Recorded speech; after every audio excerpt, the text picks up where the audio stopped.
Ko'pchilik hozirgi kunda oson va tez ozish usullarini qidirishmoqda. Aslida bu to'g'rimi? Bu aslida noto'g'ri, chunki tez va oson ozish usullari hammaga ham barobar ishlamaydi.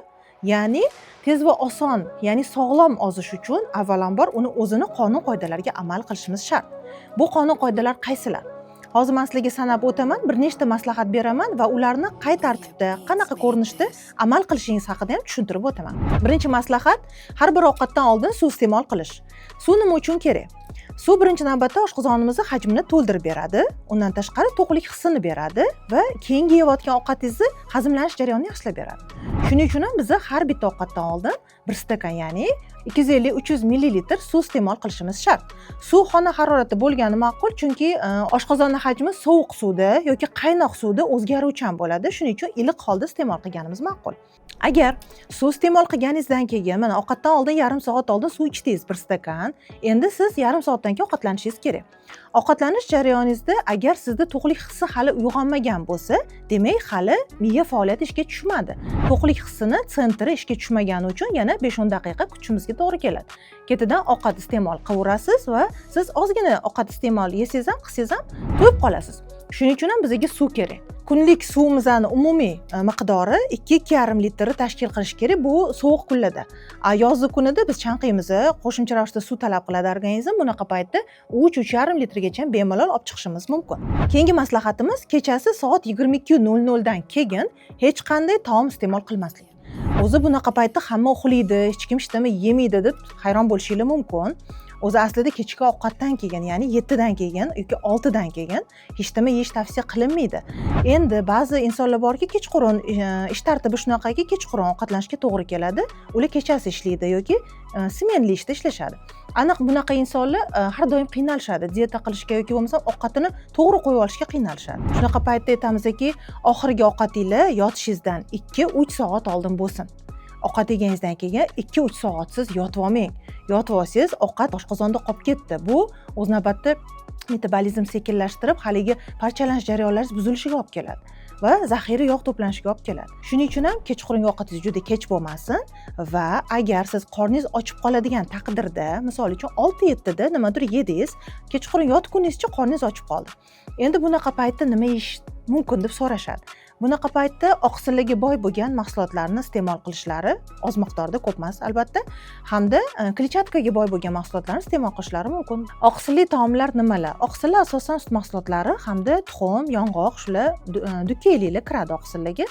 Shu mahsulotlardan ozgina iste'mol qilishingiz mumkin. Hamda kletchatkali mahsulotlar. Kletchatkaga nimalar kiradi? Bu asosan sabzavotlar hamda kletchatkaga boy bo'lgan mevalar.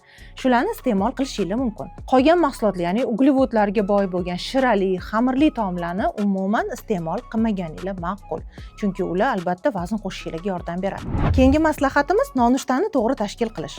Nonushtani albatta qilishimiz shart. Ba'zilar so'rashadi mendan, nonushta qilmay qo'ya qoling, soni kamayadi ovqatlarimni, qaytanga ozaman-ku kam yesam. Bu aslida noto'g'ri tushuncha. Ovqatlarni sonini kamaytirish, uni miqdorini kamaytirish bilan biz ozib yoki tez ozolmaymiz. Biz qachonki uni sifatiga, tarkibiga e'tibor bergan holda va to'g'ri vaqtda, to'g'ri tanlangan rejim bilan ozishimiz mumkin. Shuning uchun nonushta albatta bo'lishi kerak. Nonushta o'ziga xos, ya'ni oqsillarga boy bo'lishi kerak va kun davomida energiyaga bo'lgan ehtiyojni ta'minlab berish kerak. Oqsillar haligi yuqorida aytganimdek tuxum, sut mahsulotlari, yogurtlar, har xil shakarsiz yogurtlar bo'lsa, kun davomida bizani ish jarayonimizda hech qanday charchoqni yuzaga keltirmaydi va qo'shimcha uglevodlarga bo'lgan ehtiyoj yo'qotadi. Shuning uchun nonushta o'z vaqtida bo'lishi shart. Misol uchun nima iste'mol qiling nonushtaga deb so'rashadi. Misol uchun oqsilga boy bo'lgan tuxum, avokado pastasi hamda qora non yoki bo'lmasam qandaydir oqsillarga boy bo'lgan bo'tqalarni misol qilishimiz mumkin. Shakarli ichimliklardan voz keching. Biz doim hammaga gapiradigan gapimiz bu shakarli ichimliklar, bu kaloriyaga boy bo'lgan kuchli mahsulot deb doim eslatib o'tamiz. Shakarli ichimliklar bular paketikdagi soklar, gazli ichimliklar, shu baklashkalardagi u shish idishda bo'ladimi, turli xildagi o'zida ko'p shakar saqlagan ichimliklar, hatto energetiklar ham shu guruhga kiradi. Endi bulardan voz kechib biz nimaga erishamiz? Chunki yuqori kaloriya organizmga kirgandan keyin u to'qlik hissini bermaydi. Ichimliklar to'qlik hissini bermaydi, lekin kaloriyasi juda yuqori. Shuning uchun u zaxira sifatida yog'larga aylanishni boshlaydi. Biz har doim yuqori kaloriya iste'mol qilganimizdan keyin uni parchalashimiz kerak. Agar parchalanish jarayoniga uchramasa, unda organizm zaxira sifatida yog'larga aylantirib to'plashni boshlaydi. Shuning uchun ham ichimliklarni, ya'ni shirin ichimliklarni umuman ratsionimizdan chiqarib tashlashimiz kerak. Meva, sabzavotlar tarkibidagi glyukozani miqdori bizni kundalik hayotimizga bemalol yetadi. Ortiqcha ravishda uni shakar ko'rinishida yoki boshqa ko'rinishlarda iste'mol qilishimiz shart emas. Yetarli uyqu. Uyqu yetarli bo'lishi kerak. Kamida 7-8 soatni tashkil qilish kerak. Nima uchun? Chunki uyquning bo'lmasligi har qanday gormonal buzilishlarga olib kelishi mumkin. Kortizolning oshib ketishi bu uyqusizlik oqibatida yuzaga keladi. Kortizol o'z navbatida yog'larni to'planishiga olib keluvchi gormon hisoblanadi.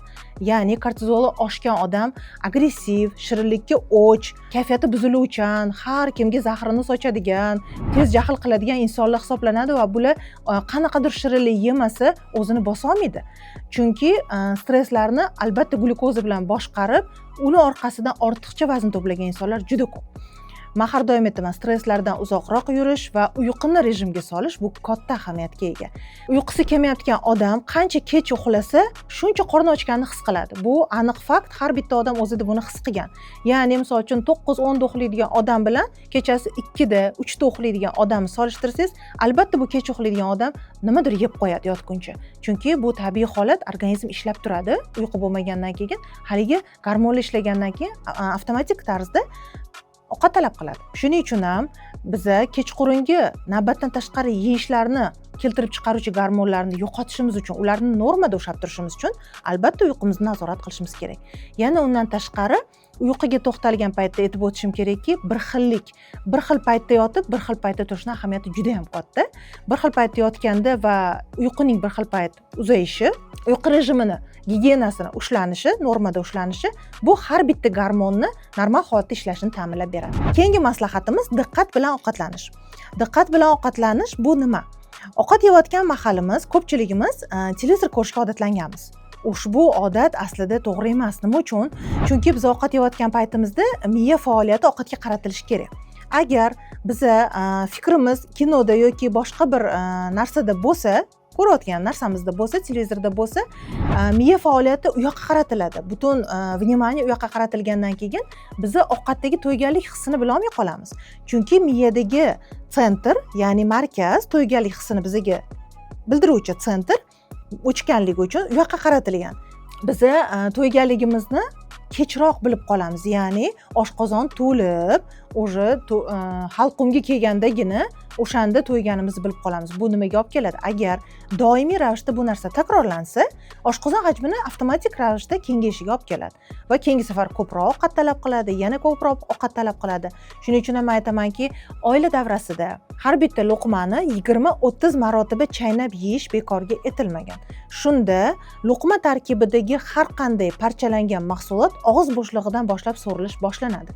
Shuning uchun biz mahsulotni, ovqatni, ya'ni shoshmasdan chaynab yeyishimiz, hech qanday diqqatimizni boshqa narsalarga jalb qilmasdan ovqatga jalb qilib yeyishimiz bu diqqat bilan ovqat yeyishga kiradi. Buni ahamiyati juda kattaligi aytganimdek miya faoliyati bilan bog'liq. Keyingi maslahatimiz kun davomida 8-10 ming qadam yurish. Bu nima? Buni hammamiz bilamiz. 8-10 ming qadam men ham yuraman, har kuni 5 ming, 6 ming, lekin 8 ming yurmasligi mumkin, lekin menga ta'sir qilmayapti degan odamlar ham bo'ladi. Sizga ta'sir qilish uchun yurishni ham o'ziga yarasha to'g'ri tamoyillari bor. Birinchidan, yurishingiz har doim ovqatdan keyin yarim 1 soatdan keyin bo'lishi kerak.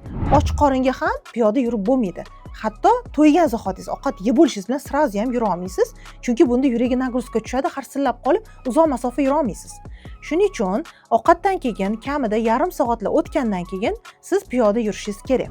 Asosan kechki ovqatdan keyin yurganingiz ma'qul, chunki u yog'iga 2-3 soatdan keyin uyqu vaqti keladi, uxlash payti. Bungacha sizni oshqozoningizni to'ldirib turgan ovqat hajmi ichaklarga o'tib ketadi, hazm prosessi boshlanib ketadi. Shunda siz yengil uxlaysiz hamda ertalab uyg'onganingizda ichni normal kelishi kuzatiladi. Shuning uchun ham men aytamanki, 8 ming, 10 ming qadam yurganingizda doim nazorat qiling. pedometrlar yoki bo'lmasa smartfoningizda shunaqa prilojeniyalarga a'zo bo'lib, o'shanda belgilab boring. Chunki har bir qadamingizni o'lchab, uni nazorat qilishingiz sizni har kuni shu tartibda, bir xil tartibda yurishingizni ta'minlab beradi. Agar siz o'zingiz nazorat qilmasangiz, bir kun yurasiz, 2 kun yurasiz, esingizdan chiqadi. Nazorat bo'lsa, sizga eslatib turadi. Bugun yurishingiz kerak, bugun kam yurding, bugun ko'p yurding degan nazorat albatta kerak.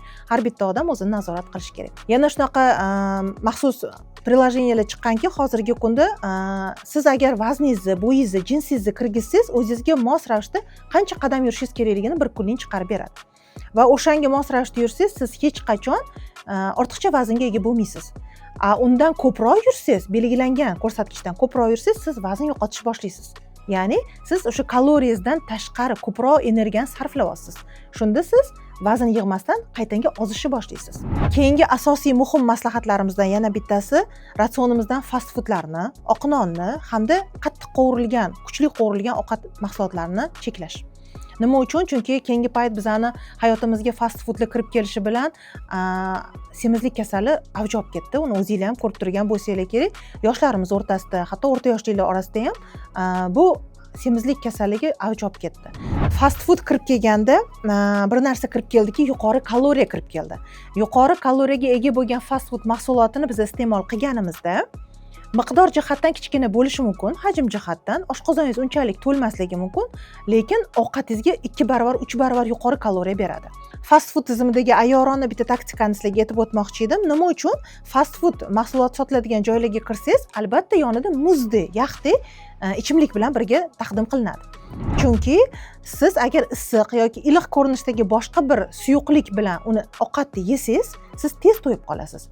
Suyuq narsa bilan, ya'ni muzdek kola, muzdek fanta bilan iste'mol qilsangiz, siz to'yganligingizni bilmaysiz. Ya'ni bitta, ikkita, 3 ta gamburger yesangiz ham to'yganligingizni bilmaysiz. Yarim soat, 1 soat o'tgandan keyin 3 soat, 3 barobar, 4 barobar kaloriya yiqqaningizni his qilib qolasiz. Ya'ni 2-3 soatdan keyin oshqozonni qiynalayotganini sezasiz. Chunki siz normadan oshiqcha narsa iste'mol qilib qo'ydingiz. Bu oshqozon hajmini kengayishiga, sizga 3 barobar, 4 barobar kaloriya yig'ilishiga hamda o'z navbatida semizlikka olib keladi.